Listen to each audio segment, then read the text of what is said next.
Blood trickled down Seraphina's palm as her nails dug into her skin. The Devereaux Mansion's grand hall, once a symbol of her imprisonment, now witnessed her final stand. Across from her stood Marcus, his face contorted with rage as she held the evidence that would destroy him. "You think Adrian will believe you over me?" Marcus snarled, his voice echoing through the marble chamber. A worthless maid playing dress-up as a CEO's wife. Seraphina's voice didn't waver as she replied, "He already knows everything. The transfers, the blackmail, the lies you told to force our marriage." She took a step forward, her designer heels clicking against the floor, shoes that now belonged to her, not borrowed. "Did you really think I'd remain your pawn forever?" Marcus lunged forward, grabbing her wrist. "You ungrateful little—" "Let her go." The commanding voice froze them both. Adrian Blackwood stood at the entrance, his imposing figure framed by the doorway, eyes colder than Seraphina had ever seen them. But this time, that coldness wasn't directed at her. "This doesn't concern you, Blackwood." Marcus spat. Adrian's laugh was hollow. "The woman I love being threatened by the man who sold her to me like property? I'd say that very much concerns me." The word love hung in the air, a declaration that made Seraphina's heart stutter. 3 months ago, she'd entered this marriage as a sacrifice.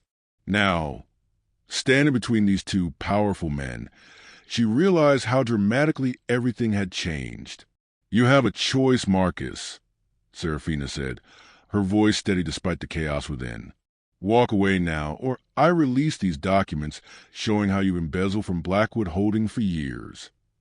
What no one in that room realized was that the true game had only just begun, and the price of freedom would demand more than any of them were prepared to pay. "Hello, my dear family. I'm in a bind, and I need your help to ensure that I and my family can have food to eat and be able to pay our bills and mortgage. Please, my dear family, kindly subscribe and watch this story to the end, and comment where you are watching this story from. You are all I have, and God will bless you and your family. Thank you." Let's carry on with the story. 3 months earlier, 12-year-old Seraphina Crow stood frozen at her mother's funeral, rain mingling with tears on her cheeks. The casket descended into the ground, taking with it her last connection to love and safety. She glanced up at Theodore Devereaux, her new stepfather, whose expression remained flat as stone. "Time to go home," he muttered, not bothering to look at her. Home. The Devereaux estate was anything but home. The imposing Victorian mansion, with its gleaming windows and manicured grounds, housed cold hearts behind its grand facade. Within days of moving in, Seraphina discovered her true place in the household hierarchy. "Your mother's dead, which means I have no obligation to treat you as family," Theodore had announced over breakfast her 3rd morning there. "You'll earn your keep like everyone else." That day, Seraphina's school uniform was replaced with gray Maid's dress, her textbooks exchanged for cleaning supplies. At night, she collapsed onto a narrow cot in what had once been a storage room beneath the kitchen stairs, her fingers raw from scrubbing floors and polishing silver. 10 years passed this way, with Seraphina growing into a young woman whose beauty remained evident despite the harsh circumstances. Theodore had died 3 years earlier, leaving his biological son Marcus as master of the house. If Theodore had been indifferent, Marcus was deliberately cruel. "You miss a spot," Marcus sneered one afternoon, deliberately knocking over a vase of flowers she had just arranged. Water spread across the antique table as he watched her scramble to clean it. "Clumsy as always. No wonder my father never considered you family." His eyes lingered on her a moment too long, a look that made her skin crawl. At 28, Marcus Devereaux had cultivated a reputation as a business prodigy, though whispers in the household suggested his ventures teetered on collapse. Only his family name kept the illusion alive. "The East Wing needs preparation for a visitor tonight," Marcus announced, adjusting his designer tie. "Mr. Blackwood will be dining with us." Everything must be perfect. Seraphina froze. Even she had heard of Adrian Blackwood. At 34, he had transformed a modest inheritance into a corporate empire. His name appeared regularly in business magazines, always accompanied by photographs of a strikingly handsome man whose eyes reflected nothing. "What does he want with you?" Serafina asked before she could stop herself. Marcus's hand struck her cheek, so quickly she barely saw it move. "Know your place," he hissed. "Clean yourself up and be invisible tonight." Hours later, hidden behind a service door, Serafina caught her first glimpse of Adrian Blackwood as he entered the dining room. Tall, with shoulders that filled his bespoke suit perfectly, he moved with measured confidence. His jawline could have been carved from marble, and his eyes, a deep blue that bordered on gray, assessed everything with cool precision. "Blackwood, thank you for coming." Marcus's voice carried a nervousness Serafina had never heard before. "Let's not waste time," Adrian replied, his baritone voice making even simple words sound like a verdict. "Your family has owed mine for generations. Your father managed to maintain appearances, but you've run the Devereaux fortune into ground." Serafina inched the door open wider, straining to hear. "The deadline has passed," Adrian continued.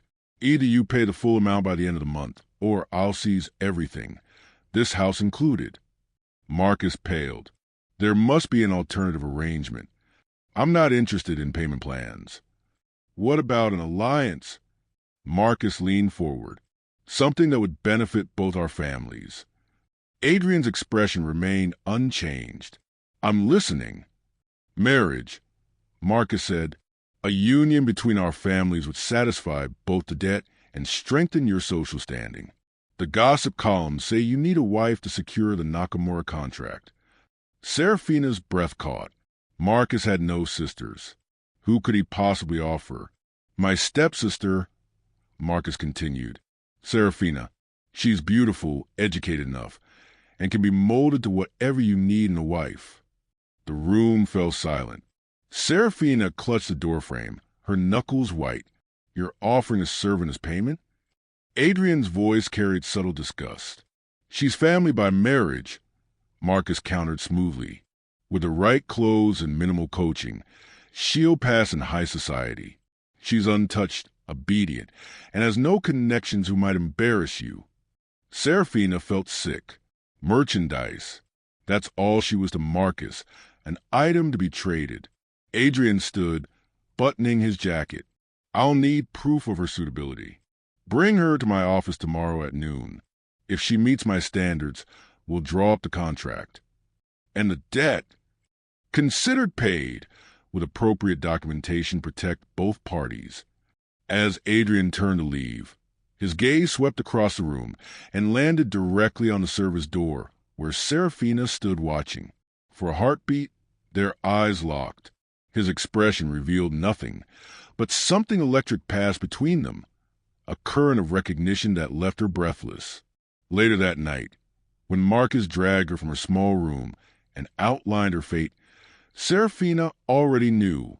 She had less than 12 hours before being presented to a man who viewed her as nothing more than a business transaction, a man whose cold eyes had somehow seen straight through her. What Serafina didn't know was that Adrian Blackwood had recognized something in her gaze that few had ever witnessed, a quality that would ultimately turn his carefully ordered world upside down. The cathedral bells tolled noon as Serafina stood at the altar, adorned in a designer gown that felt like borrowed skin. 3 weeks had passed since that fateful meeting in Adrian's office, a sterile encounter where he'd assessed her with the same detached interest one might show a racehorse before purchase. He'd asked precisely 17 questions, none about her hopes or fears. His final question still rang in her ears. "Do you understand what's expected of you?" She hadn't answered. Instead, she looked directly into his eyes and asked, "Do you always buy your brides, Mr. Blackwood?" A flicker of something, surprise perhaps, had crossed his face before vanishing. "This arrangement benefits us both. You escape your stepbrother's household, and I gain a wife who won't have emotional expectations." Now, as the priest droned through the ceremony, Serafina studied her soon-to-be husband's profile. Not once did Adrian look at her.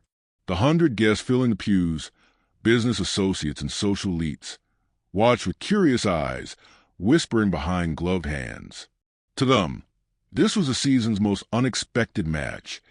The mighty Adrian Blackwood wedding a nobody with no fortune or connections.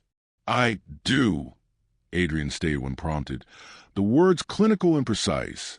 When Serafina's turn came, she paused long enough for the audience to shift uncomfortably. Marcus, standing as best man, dug his fingers into her arm. "I do," she finally whispered, sealing her fate. No kiss concluded their vows. Adrian simply offered his arm, and they processed down the aisle as camera flashes captured their first moments as husband and wife. The reception passed in a blur of fake smiles and rehearsed pleasantries. At precisely 9 o'clock, Adrian guided her to a waiting limousine. "The papers will report we've left for a honeymoon," he explained as the car pulled away. "In reality, we're going to my residence, your new home." Serafina watched the city transform through tinted windows, elegant brownstones giving way to gleaming skyscrapers until they stopped before the tallest tower downtown. The penthouse occupied the top 3 floors, accessible only by a private elevator requiring both a key card and fingerprint scan. "Security is paramount," Adrian stated, guiding her into an entry hall larger than the Devereaux's dining room. "Your fingerprints have been added to the system." The penthouse stretched before her, a maze of floor-to-ceiling windows and minimalist furnishings in shades of white, gray, and black. No photographs adorned the walls, no personal touches softened the space. It resembled an architectural magazine spread rather than a home. "Your quarters are in the East Wing," Adrian continued, leading her down a corridor. "Mine are in the West. We'll share the common areas when necessary." Her quarters comprised a bedroom suite with adjoining sitting room and bathroom, all decorated in cool blues and silvers. A walk-in closet already contained a complete wardrobe in her size. "I had a stylist select appropriate attire," Adrian explained, noting her surprise. "You'll need to dress the part of Mrs. Blackwood for public appearances." "And how often will these appearances be?" Serafina asked, running her fingers along a silk blouse that probably cost more than everything she'd ever owned. "Only when absolutely necessary. My executive assistant has compiled a calendar." He checked his watch. "It's late. I have an early meeting tomorrow. Good night, Serafina." With that, he left, the door closing with quiet finality behind him. Serafina stood motionless in her beautiful prison, the reality of her situation sinking in. She was legally bound to a stranger who viewed her as nothing more than a business asset. The marriage certificate on file made escape impossible without scandal, exactly what Adrian had paid to avoid. Days turned into weeks. Serafina learned the rhythm of the penthouse. Adrian left before dawn each morning and returned late, often retreating directly to his wing without a word. Their interactions remained formal, brief exchanges about upcoming events or household matters. Meals were solitary affairs, prepared by a chef who arrived daily to stock the refrigerator with labeled portions. Despite the luxury surrounding her, loneliness carved a hollow space inside Serafina's chest. She wandered the vast rooms, searching for something, anything, that might reveal the man she'd married. But Adrian Blackwood remained as impenetrable as the bulletproof glass encasing his domain. On her 4th Tuesday as Mrs. Blackwood, the elevator doors opened unexpectedly at noon. Serafina looked up from her book to find a woman stepping into the living room. Tall, elegant, with silver-streaked black hair pulled into a sleek bun. "You must be the wife," the woman said, her tone neither warm nor cold. "I'm Evelyn Greer, Mr. Blackwood's executive assistant. I've been with him for 15 years. Does he send all his messages through intermediaries?" Serafina asked. Unexpectedly, Evelyn smiled. "Actually, he doesn't know I'm here. I came to meet you myself." Serafina blinked, caught off guard by this deviation from the rigid pattern of her new life. "May I sit?" Evelyn asked, and without waiting for an answer, settled into an adjacent chair. "You're nothing like the women he typically associates with." "You mean I wasn't purchased through the usual channels?" Evelyn's eyebrows rose. "You have spirit, Interesting. She studied Serafina for a moment. Adrian doesn't do anything without reason. I've been wondering why he agreed to this arrangement. The Nakamura contract, Serafina replied. Apparently, Japanese business partners prefer married executives. He could have chosen any socialite or model for that purpose, Evelyn countered. There's something else. She reached into her bag and withdrew a slim folder. These are the social obligations for the next month. Adrian expects you to attend these events with him. As Serafina took the folder, their fingers brushed. Evelyn held her gaze. He's not what he seems, you know. And what does he seem to be? Cold, calculating, emotionless. Evelyn stood to leave. My number is in that folder. Call me if you need anything. At the elevator, she paused. One more thing. Don't enter his private study. It's the one room he keeps locked at all times. After Evelyn left, Serafina found herself drawn to the west wing, stopping before the study door Evelyn had mentioned. What secrets did Adrian Blackwood hide behind that locked door? That evening, Adrian returned earlier than usual. Serafina was in the kitchen, attempting to cook despite the chef's prepared meals. You're making pasta, Adrian observed, startling her. I was tired of prepackaged perfection, she replied, not looking up from the boiling pot. Adrian remained in the doorway, watching her. Where did you learn to cook? I was a servant for 10 years, remember? Or did you forget what you purchased? His jaw tightened. I didn't purchase you. No. She turned to face him fully. What would you call it then? For the first time, Adrian seemed at a loss for words. As he stood there, Serafina noticed a detail she'd missed before, a thin silver chain disappearing beneath his collar. A necklace? On this man who wore no other adornment? Before she could ponder this further, his phone rang. Adrian checked the screen, his expression darkening. I need to take this, he said, turning away. Nakamura-san, good evening, he continued in flawless Japanese as he walked toward his study.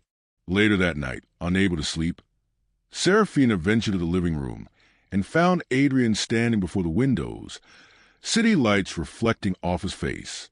He held a glass of amber liquid, and for once his guard seemed lowered. Why did you really agree to marry me? She asked softly. Adrian turned, surprised by her presence. In the dim light, something vulnerable flickered across his features. Everyone has ghosts, Serafina. Some of us just hide them better than others. He set down his glass and walked past her. As he did, the chain around his neck caught the light, revealing what hung from it, a small, worn key. Serafina watched him disappear into the west wing, her mind racing. What door did that key open? And what ghosts haunted the man who had bought himself a wife but couldn't purchase peace? 2 weeks passed since that night by the window, their stilted routine continuing unchanged. But on the 43rd day of their marriage, nature itself intervened. Lightning split the midnight sky as Serafina jerked awake to the crash of thunder. The storm had knocked out power to half the city, including their building's backup generators. Darkness cloaked the penthouse as she navigated by the sporadic flashes from outside. The kitchen beckoned. A glass of water, perhaps, to calm her racing heart.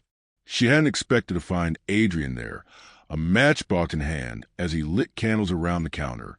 You're afraid of storms, he observed, not looking up.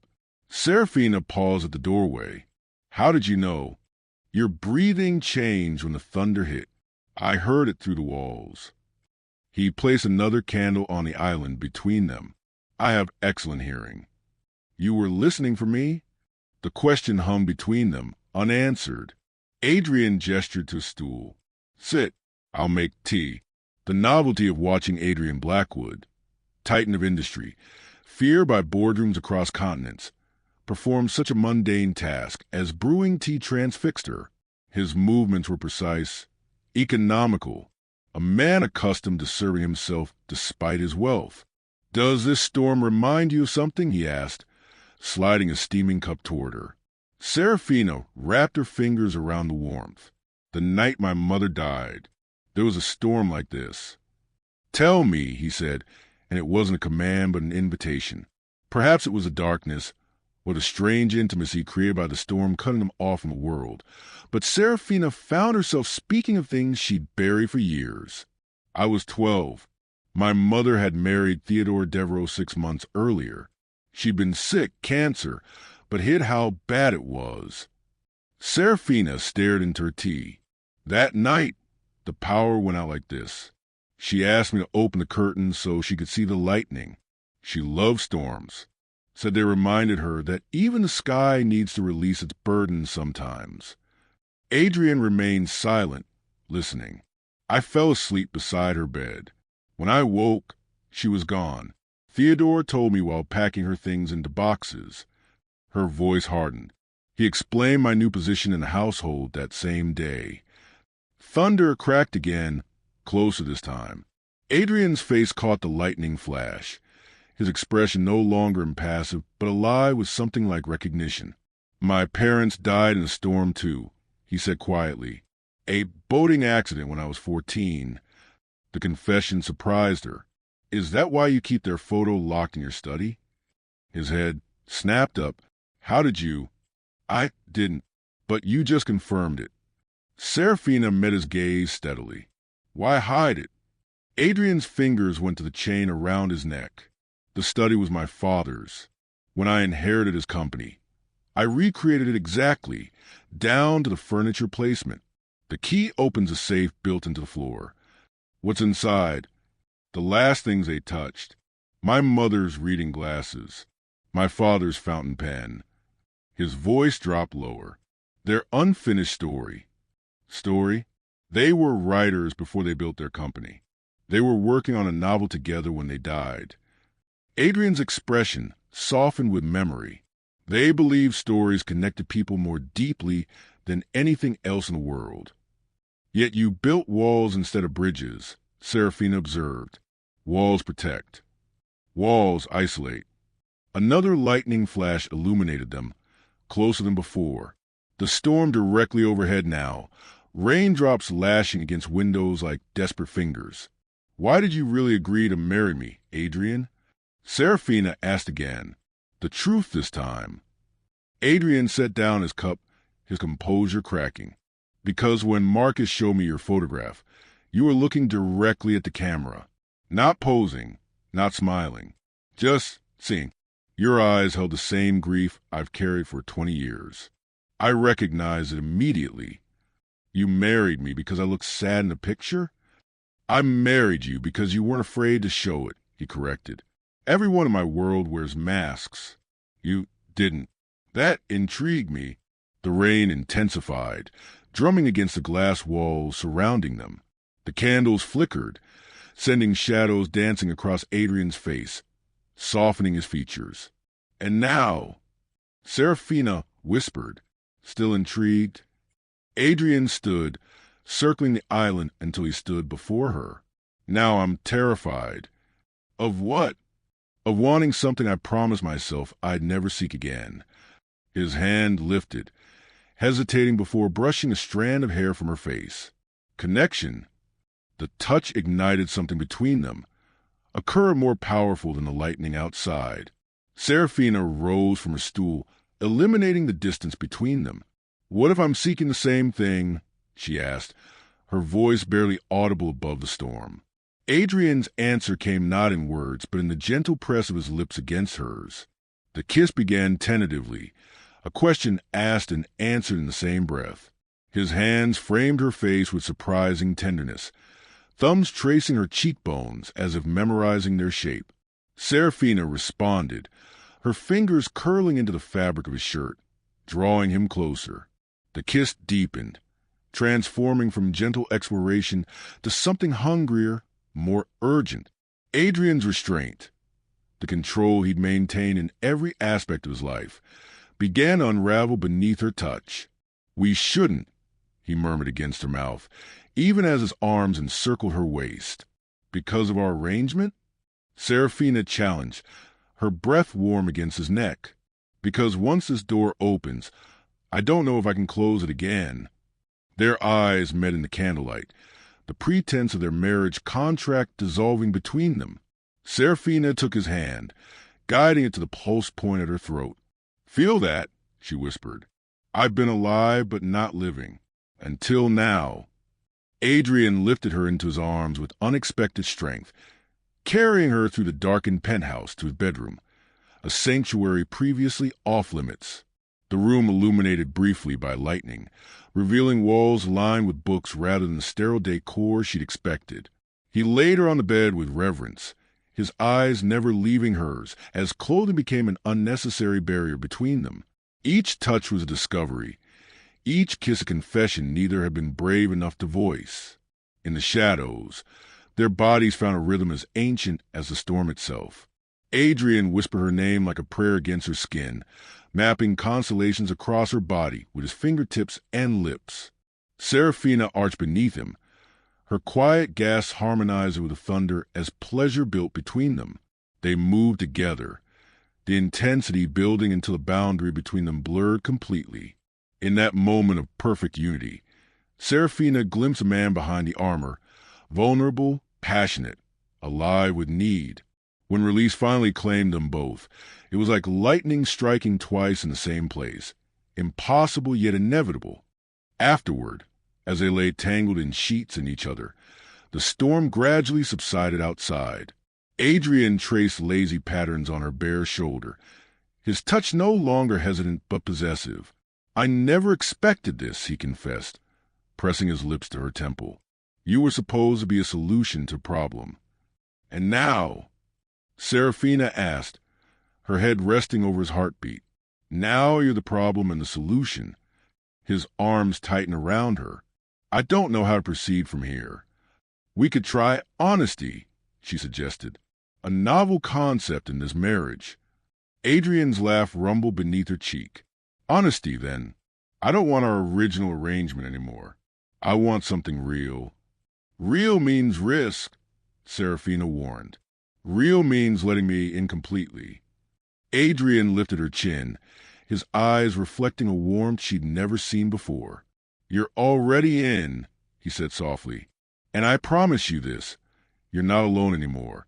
Neither of us is." As dawn broke through the clouds, they remained entwined, the storm having washed away more than just power. Their carefully constructed walls lay in ruins around them, leaving something far more valuable in their place: possibility. Morning light transformed the penthouse as Serafina and Adrian navigated their new reality. In public, they maintained the facade of a business arrangement. Polite smiles at charity galas, careful distance at corporate events. But behind closed doors, walls continued to crumble between them. Adrian began arriving home earlier, sometimes bearing takeout from hidden neighborhood gems. "The best dumplings in the city," he announced, clearing space on the dining table they now shared. Serafina introduced him to cooking, guiding his hands as they prepared meals together, flour dusting his expensive shirts and laughter filling rooms that had known only silence. At night, they discovered each other anew. Adrian's touch grew bolder, more confident as he learned what made Serafina gasp and tremble beneath him. She, in turn, delighted in drawing out his control until it shattered completely. His composure abandoned as they moved together in perfect rhythm. "Come to the office today," Adrian suggested one morning, his lips brushing her shoulder as she dressed. "I want to show you something." Blackwood Holdings occupied the top floors of a downtown high-rise. Employees straightened as Adrian guided Serafina through gleaming corridors, their curious glances following the couple. He led her to a glass-walled conference room where blueprints covered the table. "The Nakamura Project," he explained, pride evident in his voice. "A revolutionary clean energy initiative that will transform communities across 3 continents." Serafina studied the plans, impressed by their scope. "This is why you needed to appear stable and married?" "For this." "Partly," Adrian admitted.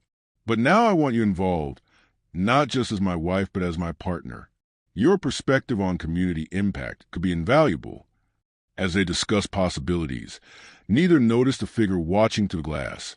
Marcus Devereaux, arriving for a scheduled meeting, his eyes narrowing at their obvious intimacy. That evening, Marcus sat across from Bianca Castellan in her opulent office. At 42, Bianca had clawed her way to the top of the financial world, her beauty as legendary as her ruthlessness. Her competition with Adrian Blackwood was the stuff of business legend. "You're certain?" Bianca asked, manicured nails tapping against her desk. "They've actually fallen for each other?" Marcus nodded. "Disgusting to witness. My stepsister hanging on his every word, and Blackwood looking at her like she's precious." He spat the last word. "How fascinating," Bianca murmured. "Adrian Blackwood finally developing a weakness." She rose, pouring 2 glasses of champagne. "This changes everything." "I don't care about their marriage," Marcus said, accepting the glass. "I want what he owes me." "What he owes you." Bianca's laugh was musical but cold. "You sold your stepsister to clear a debt, darling. The transaction is complete. He was supposed to be miserable with her, a plain, unsophisticated maid who'd embarrass him socially. Instead, they're playing happy families while I'm still struggling to rebuild what my father lost." Bianca's smile sharpened. "Perhaps we can help each other. The Nakamura contract would have been mine if not for Adrian's sudden respectable marriage. If that marriage were to implode spectacularly." She let the implication hang. "What do you have in mind?" "Adrian's greatest asset isn't his money. It's his reputation for integrity. We strike there." Bianca opened her laptop, revealing financial documents. "These are Adrian's private accounts. Notice anything unusual?" Marcus leaned forward. "These transfers, they match the timing of my debt clearance." "Exactly. With minimal alteration, these could suggest embezzlement and bribery. But we need more, something personal." Her gaze fixed on Marcus. "What secrets does your stepsister hide?" 3 days later, Adrian arrived at his office to find the board already assembled, faces grim. Thomas Wells, his CFO, pushed a folder across the table. "Financial irregularities, Adrian. Serious ones." The documents revealed apparent fund diversions from company accounts to offshore holdings, transfers matching those used to clear the Devereaux debt. More damning were emails, seemingly from Adrian to Marcus, outlining a scheme to use Serafina as cover for illegal activities. "These are fabricated," Adrian stated flatly. "Perhaps," Thomas replied, "but the Nakamura representatives are requesting clarification. The press has questions too." On his drive home, Adrian's phone buzzed with a message from an unknown number. A video link showing Serafina entering a hotel, followed minutes later by Marcus. The timestamp: yesterday afternoon, when she claimed to be shopping. Adrian's hands tightened on the steering wheel. Logic insisted this was manipulation, yet doubt crept in like poison. Had he been played? Was Serafina part of a longer con? The penthouse felt different when he entered, colder somehow. Serafina greeted him with a smile that faltered when she saw his expression. "What's wrong?" she asked. Adrian placed his phone on the counter, the video still paused. "Care to explain?" Confusion crossed her face as she watched. "Where did you get this?" "Answer the question, Serafina." Marcus texted asking to meet.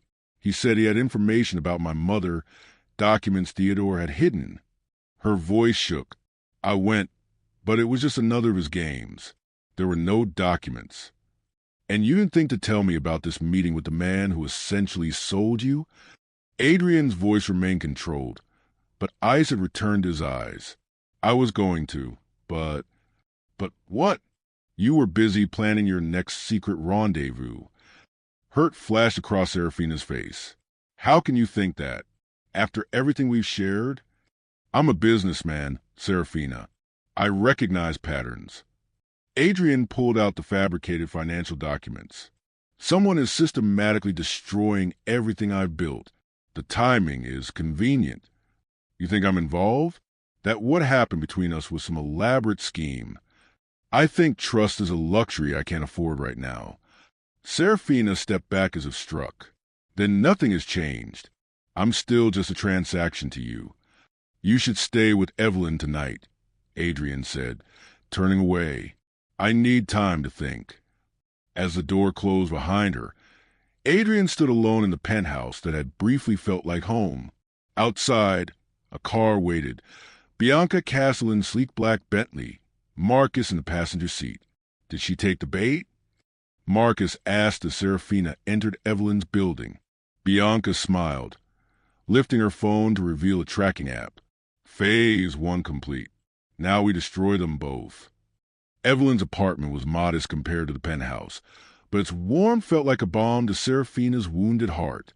The older woman listened silently as Serafina recounted Adrian's accusations. Men like Adrian don't trust easily, Evelyn finally said. When they do, betrayal cuts twice as deep. But I didn't betray him, Serafina insisted. I know. Evelyn rose, retrieving her laptop, which is why we're going to prove it. As Evelyn's fingers flew across the keyboard, Serafina noticed a small blinking light beneath her watch band. What's that? Evelyn frowned, examining the device. It's not mine. She carefully removed it with tweezers, holding it to the light. A tracker? Someone's monitoring your movements. Marcus, Serafina whispered, memories clicking into place. At the hotel, he hugged me goodbye, something he's never done. He must have planted it then. This is an amateur work, Evelyn noted. Someone with resources is helping him. Bianca Castellan, Serafina realized. Adrian mentioned she lost the Nakamura contract to him. Evelyn's expression hardened. Let's see what else they've been up to.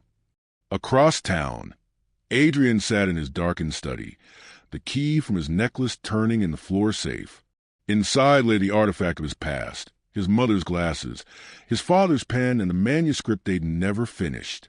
He withdrew a leather journal, opening to his father's handwriting. Trust, once broken, leaves wounds that logic cannot heal. Choose wisely who holds your heart, but once chosen, defend that choice with everything you possess.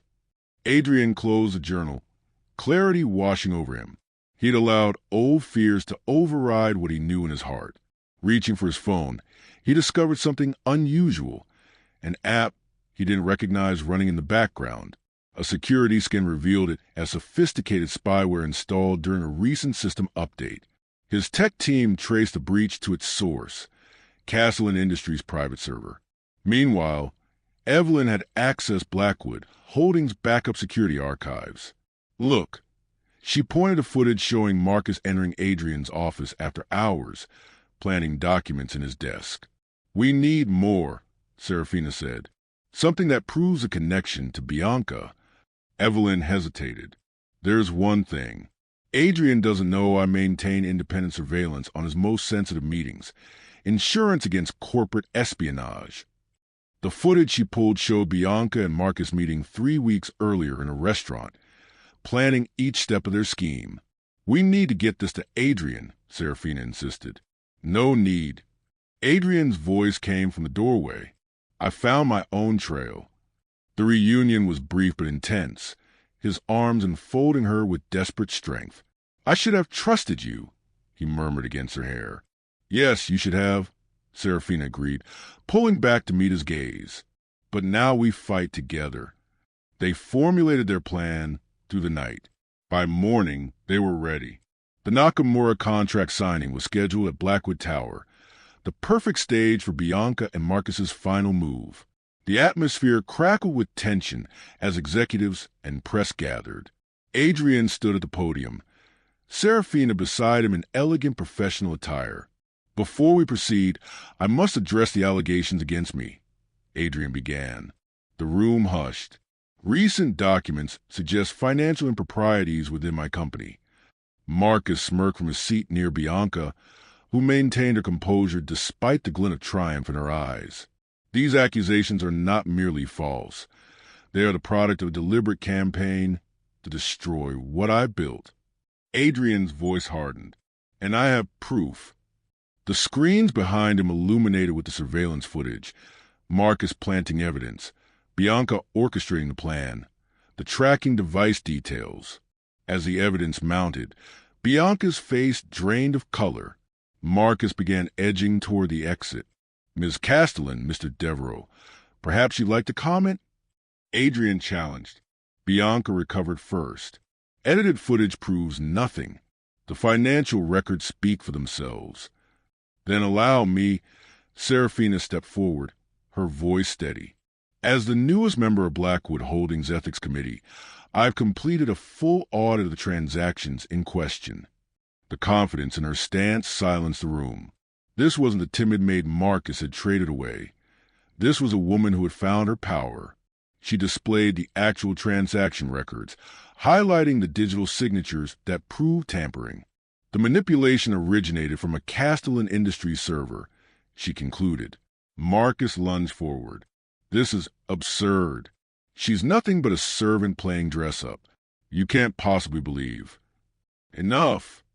Serafina's voice cut through his tirade. "I was never just a servant. I was never just a transaction. And I am certainly not your pawn anymore." Security personnel moved to block the exits as Nakamura-san stood, bowing slightly to Adrian and Serafina. "We at Nakamura Global value integrity above all. It appears we have chosen our partners wisely." As officers escorted Marcus and Bianca from the room, Adrian took Serafina's hand, bringing it to his lips before addressing the crowd. "My wife is not merely my partner in life, but my partner in all things. Her insider strength and her heart have transformed both me and my company. Today marks not just a new business venture, but a public acknowledgement of what I should have declared long ago, my complete trust in and love for Serafina Blackwood." The press erupted with questions, cameras flashing as Adrian pulled Serafina into an embrace that spoke volumes more than any contract ever could. Outside, Marcus watched through the patrol car window as his carefully constructed world collapsed. The officer's radio crackled with news that investigators had discovered additional evidence in his home, documents revealing years of embezzlement from the Devereaux estate. His final glimpse was of Adrian and Serafina standing together at the tower entrance, silhouetted against the light, her hand firmly clasped in his. No longer a transaction, but a partnership forged in fire. 6 months later, the Blackwood penthouse had transformed. Walls that once divided east and west wings had been removed, creating open spaces filled with light. Photographs now lined shelves. Adrian as a boy with his parents, Serafina with her mother, and new images of them together. The study door remained, but stood permanently unlocked, the manuscript inside now continuing under 4 hands instead of 2. In the aftermath of the scandal, Bianca Castellan had fled the country, her company dismantled by investigations that revealed decades of corporate sabotage. Marcus faced a 15-year sentence for fraud, embezzlement, and conspiracy, his carefully constructed facade shattered like the Devereaux family crest that once hung in the mansion he'd lost. The Nakamura project flourished under the joint guidance of Adrian and Serafina. Their partnership extended beyond business. She brought compassion to his strategy. He lent structure to her vision. Together, they established a foundation providing education and employment for victims of domestic servitude. "We need to discuss something," Adrian said one evening as they sat on their terrace overlooking the city. The tension in his voice made Serafina set down her wine glass. "What is it?" Adrian slid a folder across the table. Inside lay legal documents, a marriage dissolution. Serafina's heart stopped. "You want to end our marriage?" "I want to begin it properly." Adrian knelt beside her chair. "Our union started as a business arrangement, forced by circumstances neither of us controlled.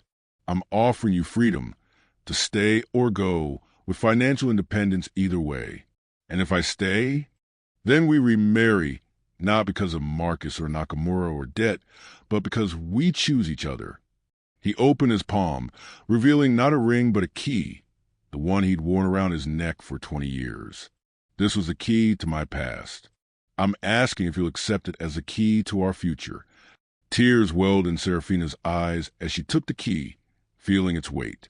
"From transaction to choice," she whispered. "From arrangement to love," he replied. 3 weeks later, they stood alone at dawn on a secluded beach. No guests, no press, just two people and their vows. Adrian wore no tie, Serafina no shoes, the formality of their first ceremony replaced by genuine intimacy. As waves lapped at their feet, Adrian cupped her face in his hands. Who would have thought that the night you became my wife would be the night I began to live again? Serafina smiled, remembering the storm that had broken more than just power lines. One night changed everything, she agreed, rising on tiptoes to seal their new beginning with a kiss that promised not perfection, but partnership, the most valuable currency of all.